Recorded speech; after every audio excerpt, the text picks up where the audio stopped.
Turn in your Bibles, please, to the book of Job. We are in an interesting place tonight, as if every week wasn't an interesting place in the book of Job.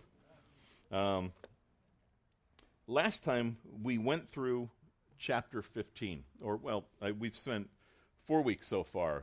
Chapters 1 and 2 the first week, chapters 3 through 6, and then 7 through 10. Last week, 11 through 15.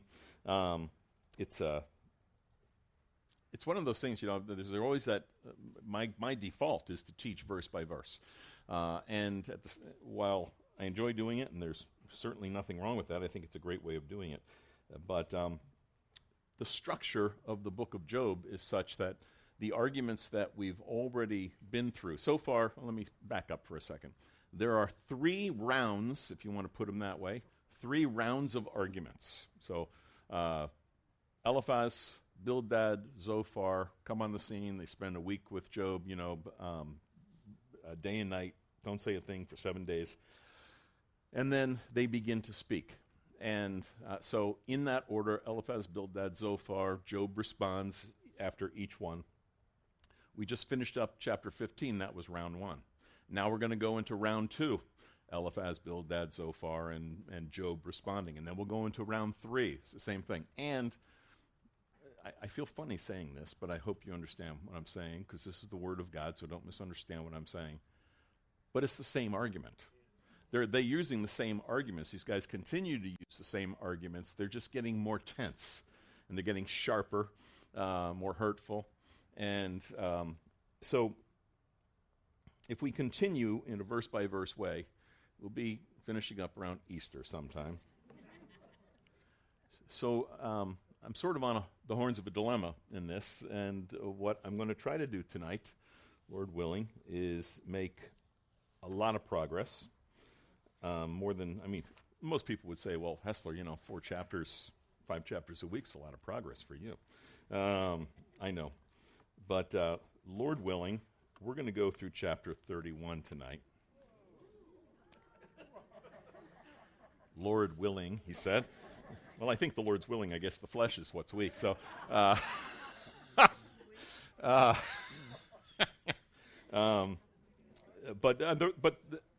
have a reason behind that. Chapter 31 is the end of the 3 rounds. Chapter 32, a new guy appears on the scene, Elihu, you may pronounce it, but Elihu is going to show up, and he's a different cat altogether. There's actually a lot of mystery around him, but from chapter 32 through 37 is Elihu. Then, after he's finished, now it gets really fun, because now God speaks. Who is this who darkens my counsel? And, there's a lot that's said. There are a lot of great questions, and we will spend some time. We'll talk about dinosaurs and sea monsters and fire-breathing dragons, all those things, and a lot more. So, in fact, I really do believe there's a lot in Job that most people don't realize. Again, I think you guys realize a lot of it, but there's much that people don't realize. And so what I'd like to do is to kind of do that, which means I'm going to skip a lot of things.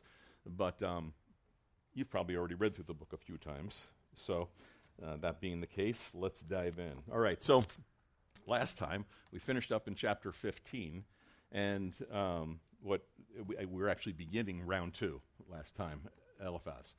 And one of the things that Eliphaz says there, which is actually something that both Bildad and Zophar also say, is that, how should I put it? It's an interesting logical construct that's important for us to understand. Wickedness brings destruction. Job's life is being destroyed, so Job must be a sinner. Right? See the logic? It's for those of you who like logic, it's called a syllogism. All trees are green, grass is green, therefore all trees are grass. Well, the logic works, except it's not true, right?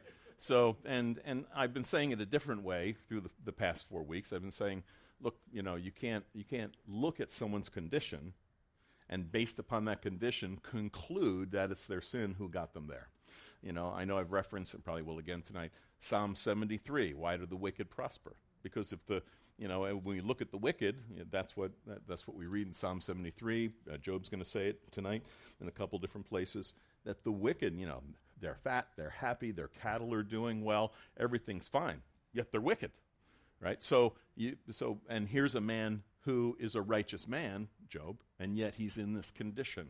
So you can't draw the conclusion that it's his sin that put him there. So, all right, so we went through chapter 15 last week. I know I mentioned toward the end that one of the overarching lessons in all of this is that, and this is important that we get this, Job's friends have a point in a lot of cases. They have a point. They do not have a heart. It's the way they're applying this, which is the issue. And that's an important lesson for us, because very often we may have a good point in something we're saying to somebody. It's how we apply the truth.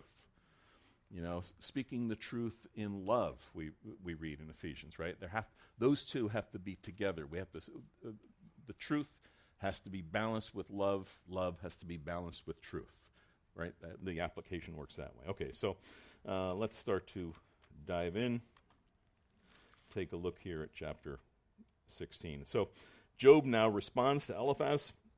He answered, he said, I've heard many such things. I love this. Miserable comforters are you all.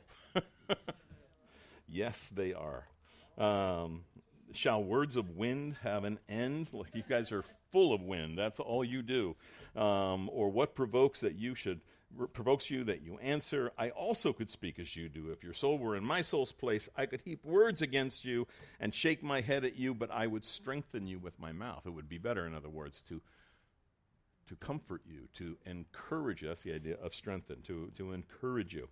And the comfort of my lips would relieve your grief.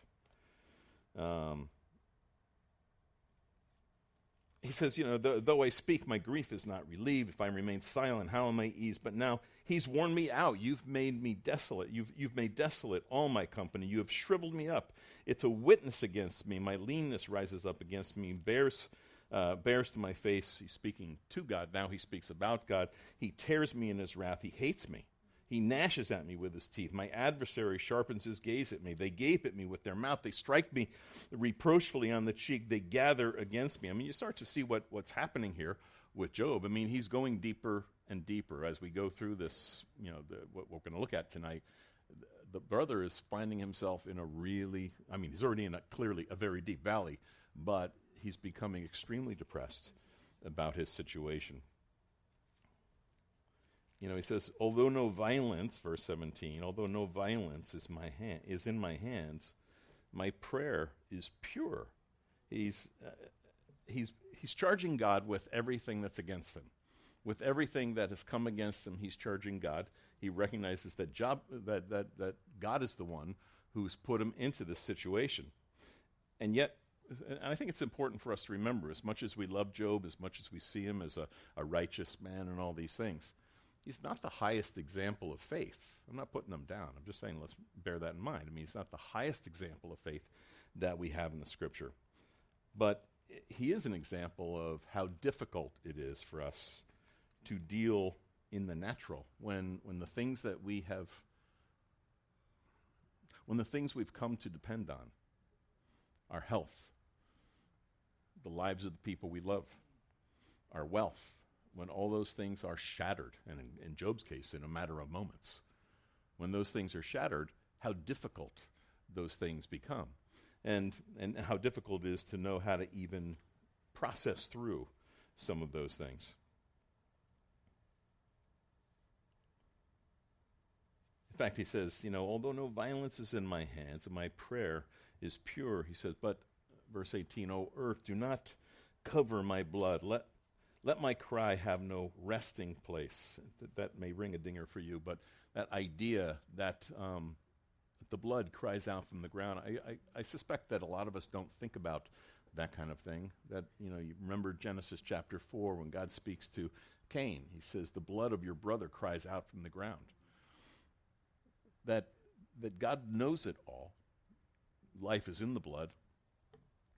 Surely even now my witness is in heaven and my evidence is on high. My friends scorn me, my eyes pour out tears to God. Oh, that one might plead for a man with God as a man pleads for his neighbor. For when a few years are finished, I shall go the way of no return.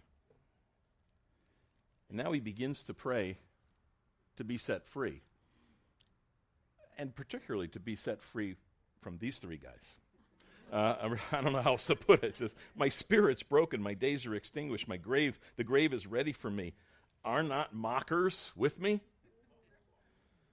And does not my eye dwell on their provocation? Now put down a pledge for me with yourself, and who is he who will shake hands with me? For you've hidden their heart from understanding. And as he moves on here, it just gets lower and lower. He says, let me pick up around verse 6. He says, but he has made me a byword of the people. I've become one in whose face men spit. My eye has also grown dim because of sorrow, and all my members are like shadows. Upright men are astonished at this, and the innocent stirs himself up against the hypocrite. Yet the righteous will hold to his way. He who has clean hands will be stronger and stronger. But please, come back again, all of you, for I shall not find one wise man among you. My days are past, my purposes are broken off, even the thoughts of my heart. They change the night into day. The light is near, they say, in the face of darkness. If I wait for the grave as my house, if I make my bed in the darkness, if I say to corruption, you're my father, if I say to the worm or to the maggots, you are my mother and my sister. I mean, listen to what he's saying. You can call this poetry all you want. It is poetry, but listen to what he's saying. He's saying, corruption is my father, maggots are my mother and my sisters. Where then is my hope? As for my hope, who can see it? Will they go down to the gates of Sheol? Shall we have rest together in the dust? He's in a very deep place. I mean, this is probably the deepest spot that you find him here. And now Bildad is going to speak. And Bildad goes on the defensive again. Bildad, I guess the easiest way I can describe Bildad at this point in round 2 is that he is narrow-minded. He's getting tenser and tenser in the way that he's approaching Job, and he's a bigot. I mean, he's a bigoted, dogmatic kind of a guy. And he basically says, how long are you going to keep this up? He said, verse 2, how long will you put an end to words? Gain understanding, and afterward we'll speak. Why are we counted? You're treating us like animals, dumb beasts. You think we're the cattle? You're speaking to us like this? You regard us as stupid in your sight? You who tear yourself in anger, shall the earth be forsaken for you? Shall the rock be removed from its place? The light of the wicked indeed goes out, and the flame of its fire does not shine. He's saying, how long are you going to keep this stuff up? He said, your lights are going to be put out, Job, because you're wicked. That's the point. He's saying these things because you deserve it, is the point. Actually, let's pick up. He says, I'm not going to read it all, but in effect, what he's saying here through these next verses, verse 6 through 21, that's why I say a lot of these things you can go back and read yourself, but he's saying your end is near. Your brimstone at one point, he's saying, is going to be poured out on you because you're wicked and because you're mocking God. That's what he's saying to him. It's tough stuff that he's saying. And now Job here is in this piteous place. He comes to chapter 19. And he answered, how long will you torment my soul? Job says. How long will you break me in pieces with your words? These 10 times you've reproached me. You're not ashamed that you've wronged me. And if indeed I have sinned, he says erred here, but basically if I've sinned, my error remains with me. I mean, basically he's saying, if indeed I've sinned, then that's my business, it's not yours. That's basically what he's saying here. If indeed you exalt yourselves against me, if you plead my disgrace against me, then know that God has wronged me and he's surrounded me with his net. You guys don't stop. You just don't stop. You just continue it 10 times, he says. You've said these kinds of things against me. You just keep saying the same thing over and over. You're using my humiliation. You're using my desperate situation as evidence of my sin, but you're wrong. Remember the syllogism? You're saying because of the situation I'm in that I deserve to be in this place, but there is no evidence I have. There is nothing that's been proven in my life as to why I'm here. Remember, you and I get to read chapters 1 and 2.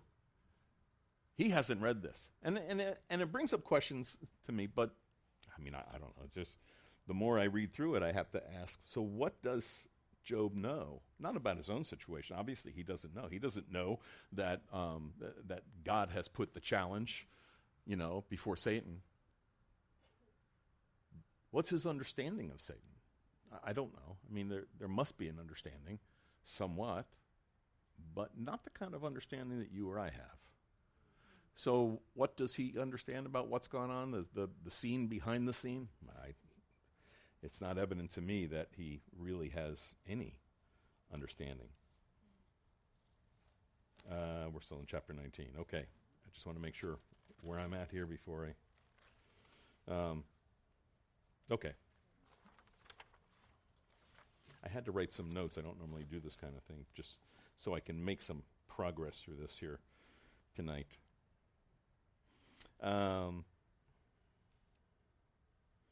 Let me read through this, because this is chapter 19 is a pivotal chapter. He says, verse 7, if I cry out concerning wrong, I'm not heard. If I cry aloud, there's no justice. He's fenced up my way so that I cannot pass. He has set darkness in my path. He has stripped me of my glory. He's taken the crown from my head. He breaks me down on every side, and I'm gone. My hope he's uprooted like a tree. He's also kindled his wrath against me. He counts me as one of his enemies. His troops come together and build up their road against me, and they camp all around my tent. Now, that's not true. That's not what's happening to him, but that's certainly what he's experiencing. That's certainly how he feels. I mean, we know enough about the scene behind the scene. We know that God has allowed this. We know that God does not hate him, and yet these things are happening to him. So, in one regard, how else would he interpret it? See, it's easy for us to sit here, in a comfortable room on a Wednesday night and to think about what we think about Job, but he's sitting there on a bed of ashes. He says, my worms are my clothing. He's got boils that are running. He's got worms, maggots throughout his body. He's gonna speak in a little bit how he's down to skin and bones. I mean, what else do you think at that point? His family's gone. All of this that he's suffering, how else would he interpret it? He's removed my brothers far from me, verse 13. My acquaintances are completely estranged from me. My relatives have failed. My close friends have forgotten me. Really, I mean, these people, we haven't gotten into detail about these people. We don't know this. He's telling us now, those who dwell in my house, my maidservants, they count me as a stranger. I'm an alien in their sight. These people he's known for years, people who honored him, people who followed him. He said, they count me as a stranger. I'm an alien. I call my servant. He gives no answer. I beg him with my mouth. My breath is offensive to my wife. Well, maybe that's for some of you, that's normal. It could be for some of us, I guess. I'm repulsive to the children of my own body. Even young children despise me. I arise and they speak against me. And think about it. Here's what I don't know where he's seated, but I get this picture of the young children walking past. And ew, I mean, come on. The kids are always honest. Adults may be honest later, but they won't say it right in front of someone, right? But kids would. Ew, look at the man with the pus and the worms, and he stinks. I mean, this guy does not smell nice. This is the smell of death.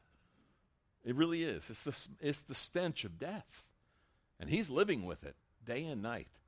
And this is not just 42 chapters in a life. This is months.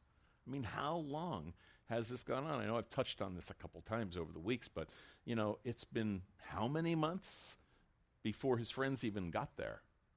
How long is it going to be by time these discourses are done, by time God has spoken? See, we just see it as one chapter to the next. But even before his friends got there, months have gone by. Does this take a year out of his life? I don't know. It's like, what a horrible place to be. For him to say, I'm skin and bones, means he wasn't skin and bones, I got a feeling, when all this started. So, everything is a loss to him. That's how he sees it.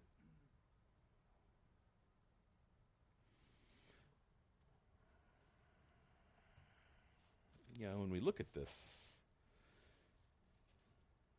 why?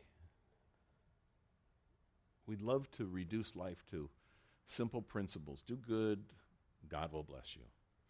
Do evil, God will deal with you. Okay, and there's, in one regard, that is true, but not in the way we see it. So it's nice to try to, it's not right. It's nice to try to boil things down to simple principles, but, I feel like I've quoted this many times over recent weeks between Ephesians and Job, but, my thoughts are not your thoughts, your ways are not my ways. Right? He says, my breath is offensive to my wife, even children despise me. All my close friends, verse 19, abhor me. Those whom I love have turned against me. My bone clings to my skin. I'm skin and bones, and to my flesh. And I have escaped by the skin of my teeth. Now we know where that came from. The Bible's full of those, by the way. A little bird told me, or the fly in the ointment. So many of these things always come back to the Bible. Have pity on me. Have pity on me, oh you, my friends. Like, he's begging them. How long does this go on? And they just keep berating him with this. Wouldn't you have pity? Why do you persecute me as God does? See, he sees God as doing this to him.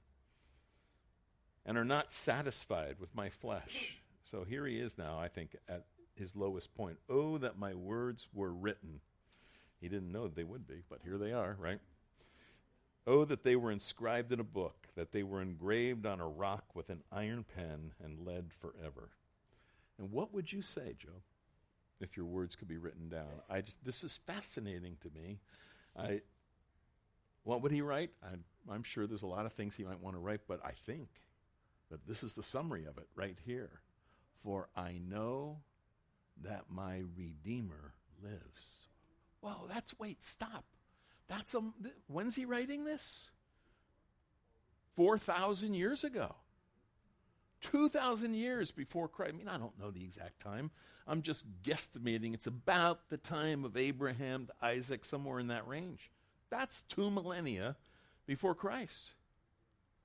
I know, he says, my Redeemer lives. I just got to stick on it for a minute because is that the first thing that comes to our mind when we're in deep yogurt? And we know the Redeemer. We have the book. He didn't have the book. We have all this information. He didn't have all this. Now, he had revelation, no question about it. But I suspect most of Job's revelation was primary revelation, that he sees the stars. And I know I've talked a lot about this before, I won't tonight, but, the gospel in the stars that God had already established in the heavens. The gospel itself in the stars. The things that God had given to Adam and then passed down to Noah and then passed down to Shem and then to Abraham and somehow had come to him. I don't know who Job is. I was having that conversation with Josh earlier today. Just this question of, well, who is he? Who's he related to? Who was his father or his grandfather? I don't know. People have a tendency. Some people think, Josh and I were talking this idea that because he's over in Edom, well, then maybe he's a descendant of Esau. I don't really think that, but I don't know, because it doesn't tell us. There's a lot we don't know about this man.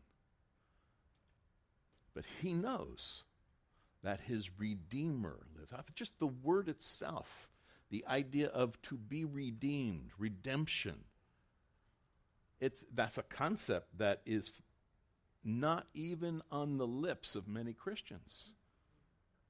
Here's a man who's not a Jew. This is long before Israel. And yet he understands this concept.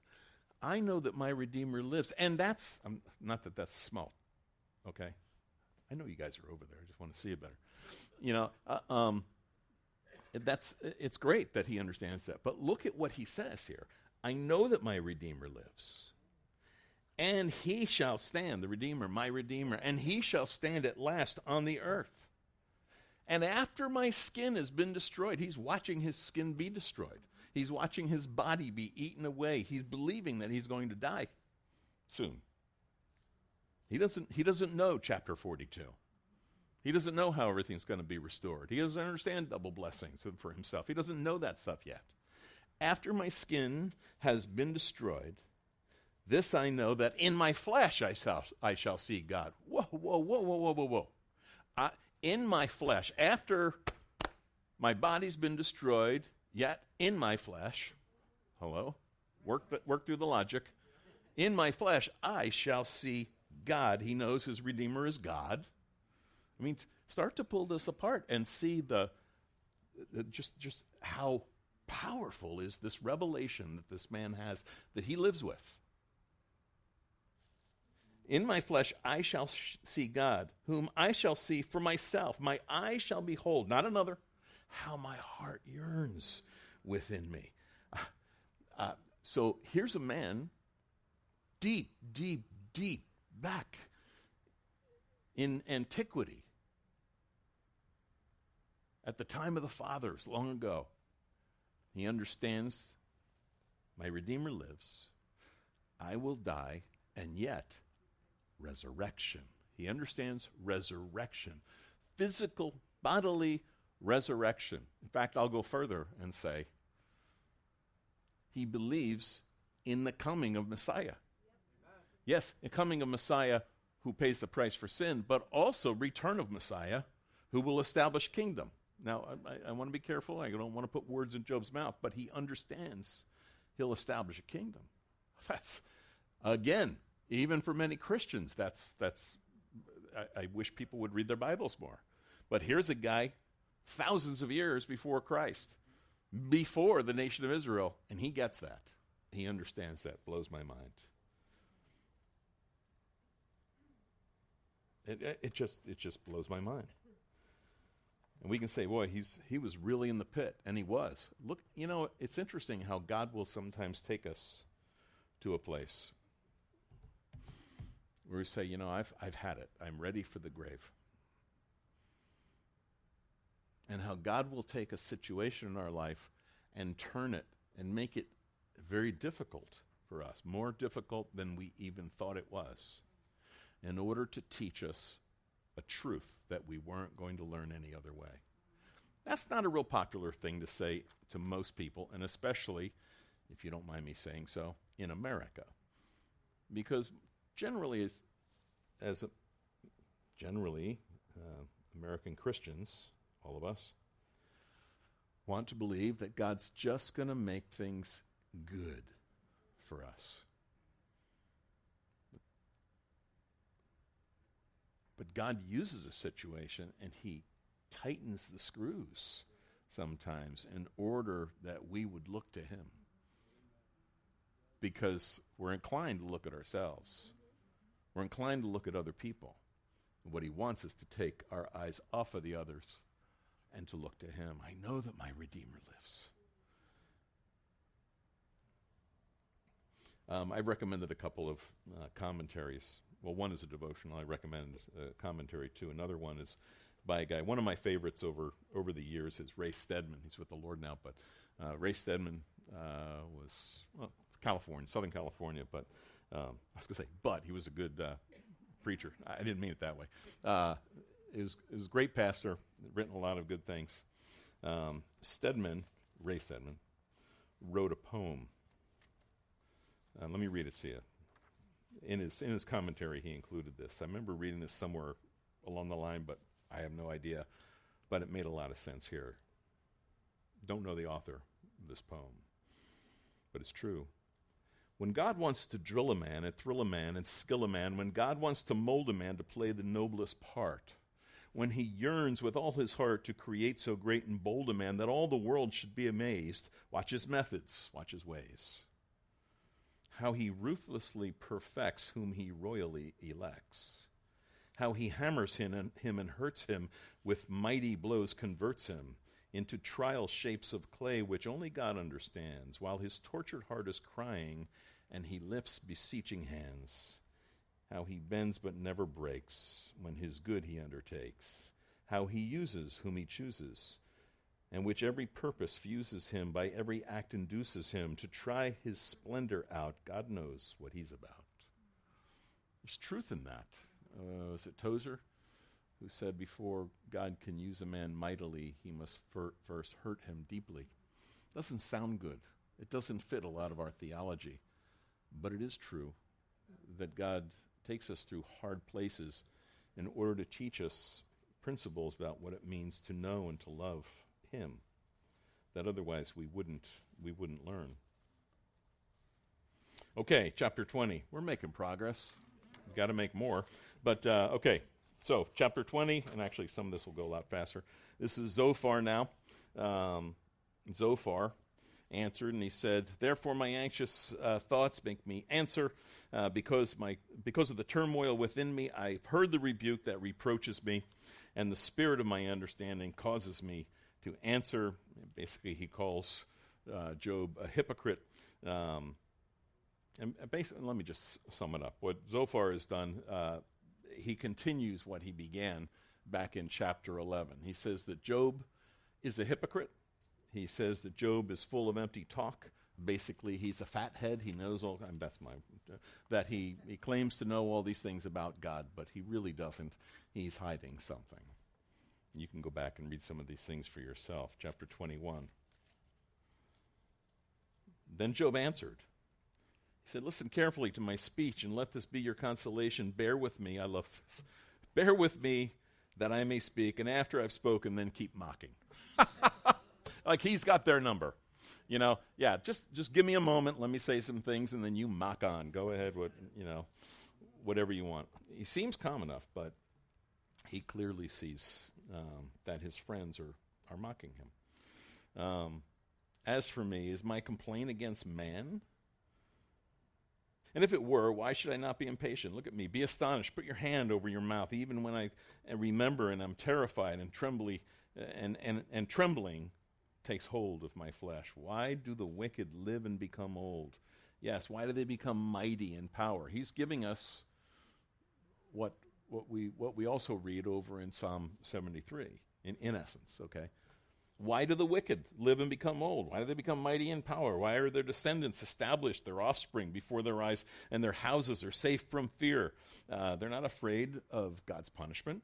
Their bull breeds without failure, their cow calves without miscarriage. Their children are dancing. They sing to the tambourine and the harp.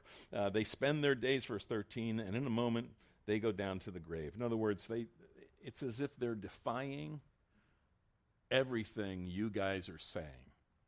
They are, because what they're saying is not the truth. Just because, see, we can make the same mistake, but the reverse. We can, just as Job's friends are looking at his condition and saying, there's hidden sin or you wouldn't be in the situation that you're in.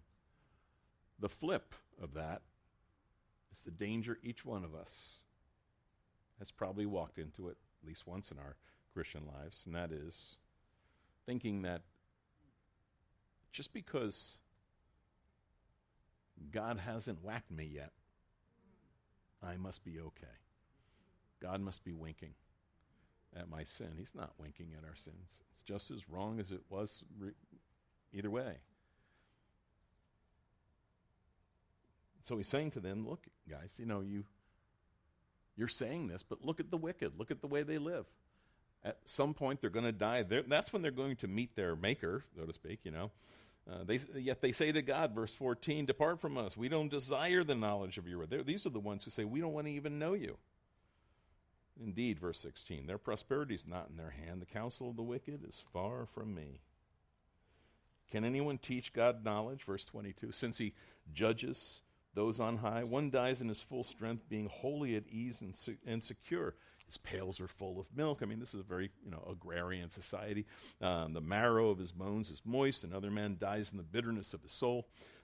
Never having eaten with pleasure, they lie down alike in the dust, and worms cover them. In other words, you can't make that judgment that you guys want to make.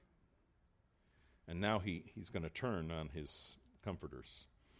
And he says, and I'll just sum it up, verse 34, "How then can you comfort me with your empty words? All your explanations are wrong," is what he's saying, "since falsehood remains in your answer." Now, Eliphaz, round 3.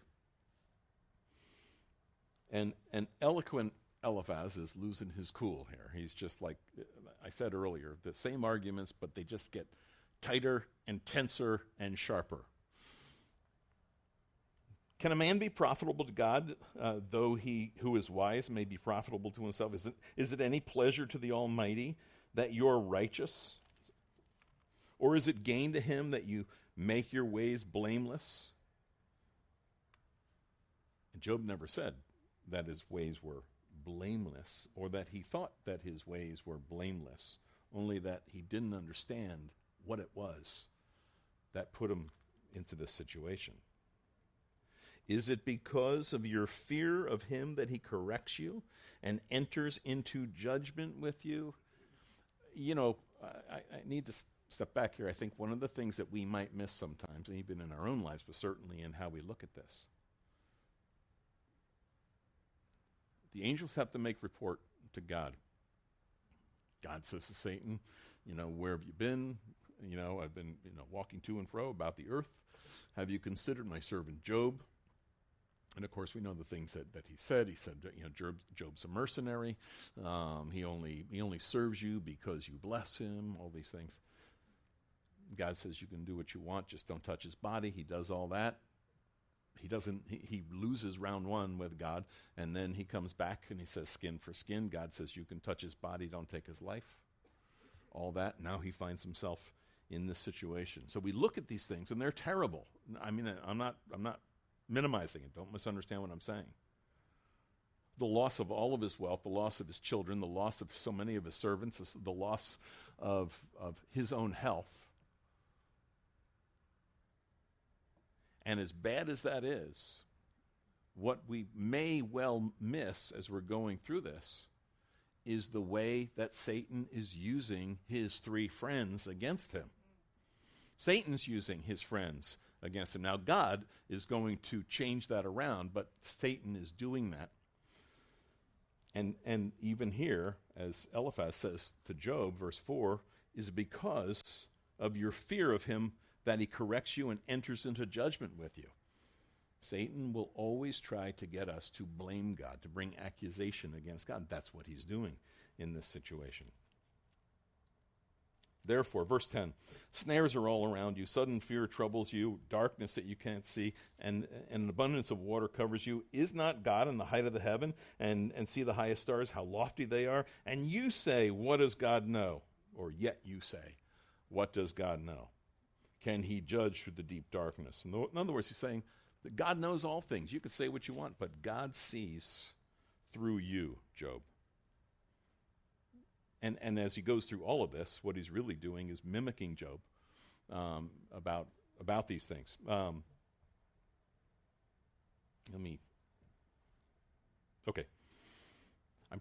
really trying to make progress. At the same time, it may seem a little disjointed. My apologies, but let's keep moving.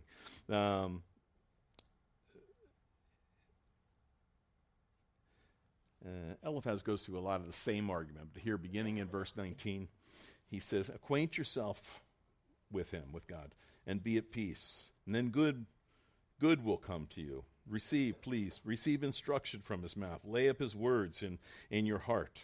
If you return to El Shaddai, you'll be built up. You'll remove iniquity far from your tents, and then you'll lay your gold in the dust, and all this. Now Job responds to him these next couple of chapters. And he doesn't even attempt anymore to really answer the argument so much. He's just crying out. He's crying out for God to to understand how he feels and what he's experiencing. Even today, he says, my complaint is bitter, my hand is listless because of my groaning. Oh, that I knew where I might find him, that I might come to his seat. I would present my case before him. See, he's starting to work this up, because that's where we're going to end up when we get to chapter 38, when God says, you've asked these things. Now, let me ask you some things first. Verse 8, look, I go forward, but he's not there. I go backward, but I can't perceive him. When he works on the left hand, I can't behold him. When he turns to the right, I can't see him. But he knows the way that I take. And when he has tested me, I shall come forth as gold. This is, again, it's amazing to me the insight that the man has, that even in the midst of the difficulties, he understands something of the refiner's fire. And that's a tough concept. We like to sing refiner's fire, my heart's one desire, but we don't think of ourselves as the gold being refined and how hot that flame has to be for that to happen. I know you do. This is a Bible study, so you guys know this stuff. But I'm just reminding us that we can use the terms, I do too, that it's a dangerous thing to use the terms without remembering what they really mean and how difficult this is. Job is a reminder to me of how difficult it is in the midst of the difficulty, in the midst of that hard situation, to remember the goodness of God and that he really does have your best. He really does have your best in his plan. The problem is that what I think is my best and what God thinks is my best are generally pretty far apart. And that's part of the reason for the difficulty to bring those perspectives back into alignment. And Job's asking, as we go through chapter 4, I'm going to skip through it, why is God silent? Why doesn't he judge evil? Why are these things happening? Bildad answers or says in chapter 25. And Job has basically asked two questions at the end of chapter 24. He says, in verse 25, he says, if it's not so, who will prove me a liar and make my speech nothing? Basically, where is God when I need him to intervene in this situation? We've asked that question many times. Where are you? I keep crying out. I pray these things day after day, but where are you? One of David's prayers, Psalm 13.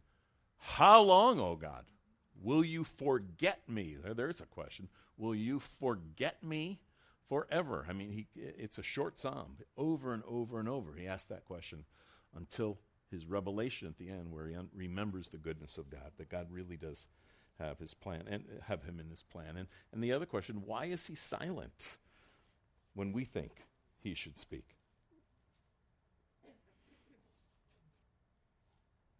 Bildad says, basically he reiterates the same worn-out arguments.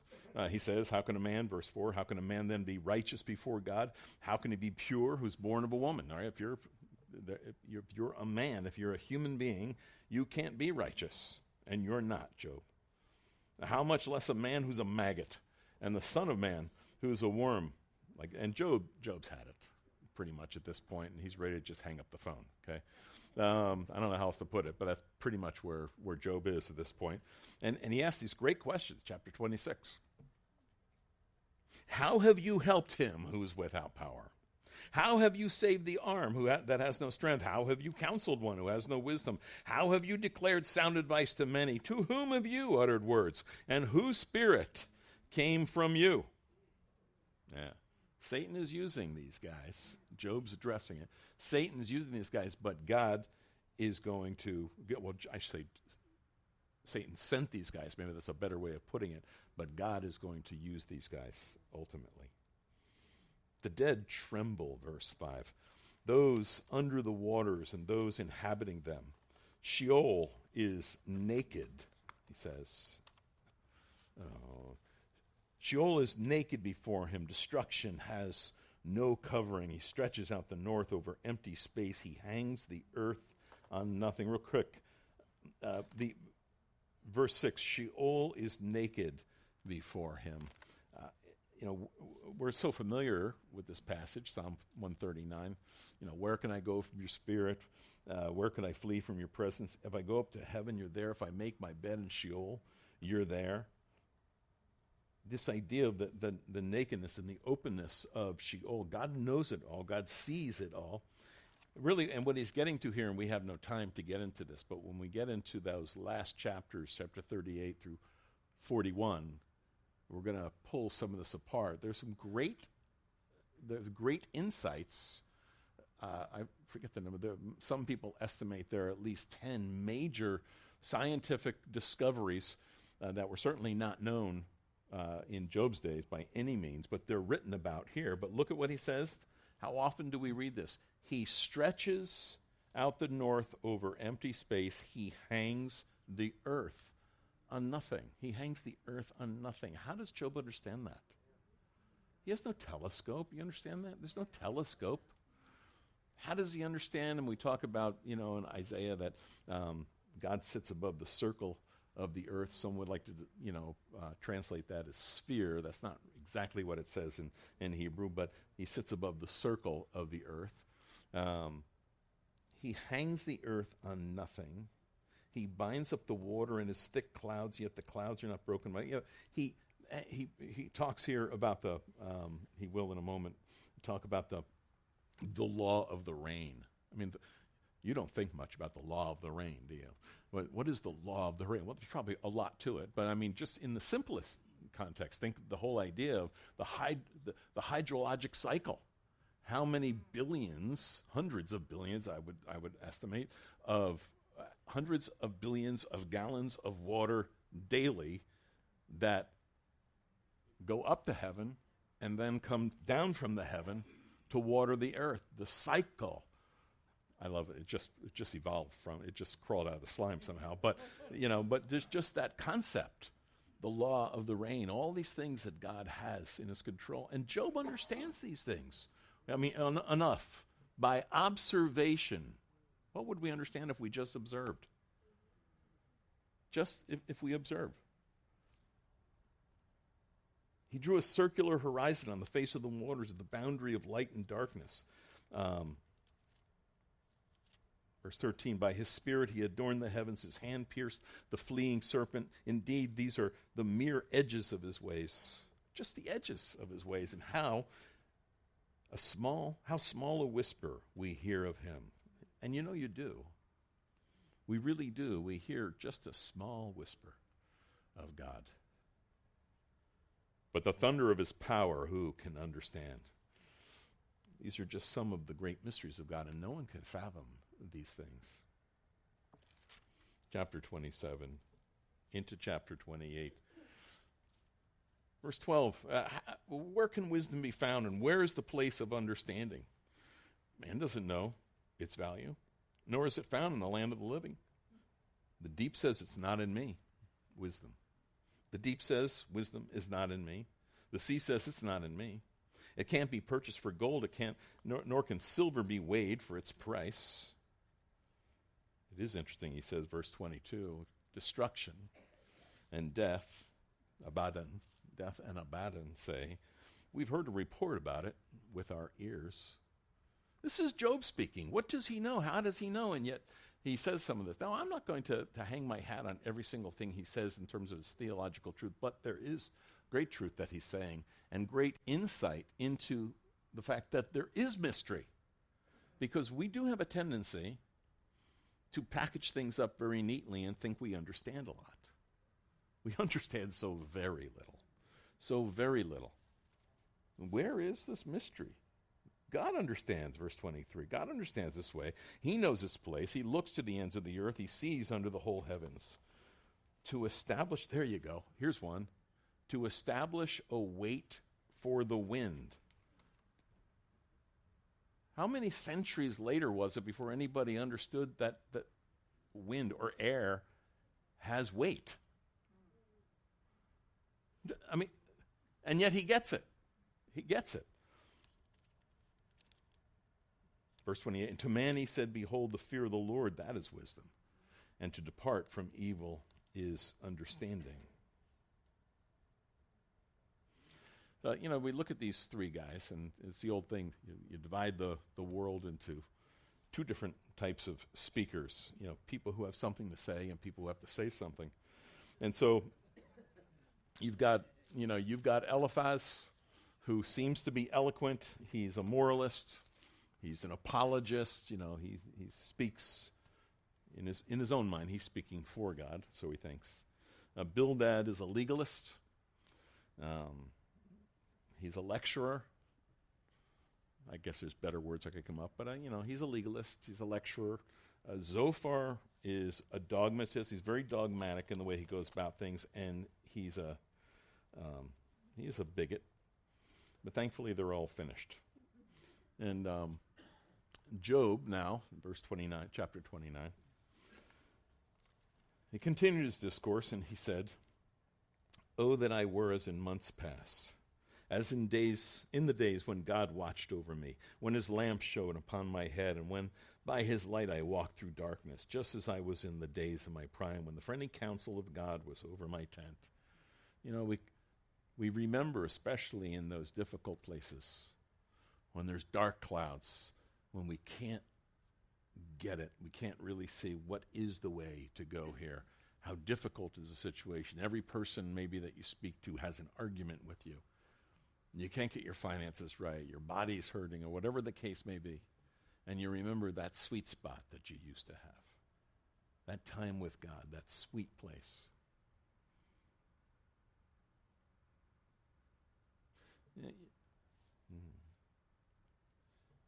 And God's taught me some things over the years about some of that. And we all go through our hard times. My hard times have been nothing compared to a lot of people I know. My hard times I shouldn't call hard times. We all have them. And it's right to recognize those times when they're difficult and they're challenging.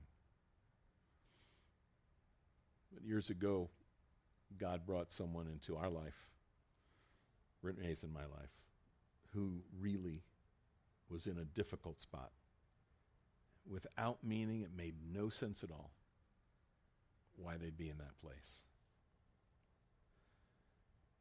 And I watched as people around us in church, trying to minister to this person, to pray for this person, finding ourselves, in some ways, maybe even a little bit like Job's friends, with our formulas. And God doesn't fit formulas real well. But with our formulas, think, if you do this, or if you pray this way, then God will. It doesn't always work that way. Or even if it does, the timing, our sense of timing and God's timing are very different. And frankly, just a quick parenthetic note about these guys, if you boil it down, what they're really saying is, if you would conform, if you would do it this way, then God's going to do that. Which basically starts to come down to word of faith type of belief. If you had enough faith, you could get out of this situation. I've known helpful Harrys like that. That's a disastrous thing to say to somebody. That's cruel. That's brutal. And I want to say, yeah, I'd like to see you do that. And I watch with this person all they've been through over the years, and I think I don't have my conclusion. I can look back at the cause, the medical cause. But still, why God? Why did you allow it? Why this timing? Why that one? I don't know. But kind of what I said earlier about how sometimes God takes us through a situation where he tightens those screws down way beyond anything we ever would have considered comfortable or secure, to the point where every place those screws are screwed down, we're screaming against them. But he's using them to work out something in us. When God wants to drill a man and thrill a man, and when skill a man, when he wants to do these things, he has his way. And it doesn't look all that nice sometimes to the people around, but God uses those difficult places to teach us about him. Job's saying, chapter 29, oh, if only I was back to those times when my steps, verse 6, my steps were bathed with cream, the rock poured out rivers of oil for me. And then, when the land flowed with milk and honey, so to speak, When I sat in the gate by the city, I took my seat in the open square. The young men saw me and they hid. The aged arose and they showed me honor. The princes refrained from talking. They put their hands on their mouths. But that's not where I am now, he says. That was the past, chapter 30. But now, and this is the very painful present that Job is in now. But now they mock at me, chapter 30. Men younger than me, whose fathers I disdain to put with the dogs of my flock. Those kind of guys. Indeed, what profit is the strength of their hands to me? Their vigor has perished. They are gaunt from want and famine, fleeing late to the wilderness. Desolate and waste, they pluck the mallow by the bushes, broom trees for their fruit.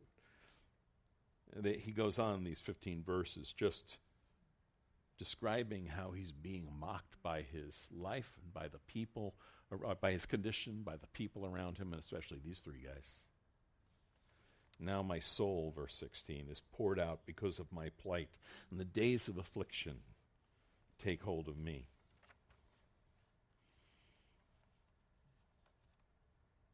Chapter 31, I've made a covenant with my eyes. Why then should I look upon a young woman? For what is the allotment of God from above and the inheritance of the Almighty from on high? Is it not destruction for the wicked and disaster for the workers of iniquity? Does he not see my ways and count all my steps? He says, I've made a covenant with my eyes that I won't gaze upon a woman. And what he does, he begins to go through the things that he's done. Let me be weighed, he says, verse 6, on honest scales, that God may know my integrity. Now, look, we all know. And wouldn't it be tempting to say to Job, there's none righteous, no, not one. Yeah, I think Job would know that, even though it wasn't already written down for him. But he's saying he knows enough about himself to know that he's taken steps to guard his eye gate against things that would lead him to sin, and presumably then even his ear gate. Let me be weighed on honest scales, that God may know my integrity. If my step is turned from the way, or if my heart walked after my eyes, or if any spot adheres to my hands, then let me sow and another eat. Yes, let my harvest be rooted out. If I've despised, verse 13, the cause of my male or female servant when they complained against me, what then shall I do when God rises up? When he punishes, how shall I answer him? Did not he who made them in the womb make them? Did not the same one fashion us in the womb? And he goes on, saying, if I've raised my hand, verse 21, against the fatherless, when I saw I had help in the gate, then let my arm fall from my shoulder. Let my arm be torn from the socket, for destruction from God is a terror to me, and because of his magnificence I cannot endure. He's saying, and now he's about to say, I haven't placed my hope, my trust in wealth. If I've made gold my hope, or if I said to find gold, you're my confidence, if I've rejoiced in these things, he said this also would be, verse 28, iniquity deserving of judgment, for I would have denied God who is above. He says he hasn't gloated over the misfortune of other people. He said, if I've rejoiced at the destruction of him who hated me, lifted myself up when evil found me, indeed, I've not allowed my mouth to sin by asking for a curse on his soul. Boy, don't we all need to? Isn't that's a dangerous one? There's that place, I'm sure it's in every single one of us, where we want to say, yeah, someday he's going to get his. God says, don't gloat at these things. But God, I want to gloat. I really want to see. No, but God's the one who's going to bring God's the one who's the God of equity. God is the one who's going to bring that judgment. We're in a tough place where we are, even in our nation right now, and it's nothing compared to what the world has seen before in one regard. It's only just begun. It's nothing compared to what the world and some nations of the world have seen. What some generations of Christians have been through. What we're in right now is nothing compared to that. Even compared to what some of our brothers and sisters are going through right now in other places on this planet. And I'm sure, I wish it wasn't true, but from what I can see, I'm sure it's going to get more difficult. But God holds that in his hands. He says he has no hypocrisy, he has no secrets. If I've covered my transgressions, verse 33, as Adam, by hiding my iniquity in my bosom, because I feared the great multitude and dreaded the contempt of family, so that I kept silence and didn't go out the door. Oh, that I had one to hear me. Here's my mark. Oh, that the Almighty would answer me. Oh, that my prosecutor had written a book. He has, actually. Surely then I would carry it on my shoulder and bind it on me like a crown. I would declare to him the number of my steps. Like a prince I would approach him. If my land cries out against me, if its furrows weep together, if I've eaten its fruit without money or caused its owners to lose their lives, then let thistles grow instead of wheat and weeds instead of barley. He says, I haven't abused the land. Interesting, he's an environmentalist. But I haven't abused the land. I haven't been stingy with my wealth. I haven't been a hypocrite. I haven't been an idolater. I haven't been an adulterer. All these things. Why, God? I just want my day in court. I want to understand the situation I'm in. Strange place to end tonight. But we got through.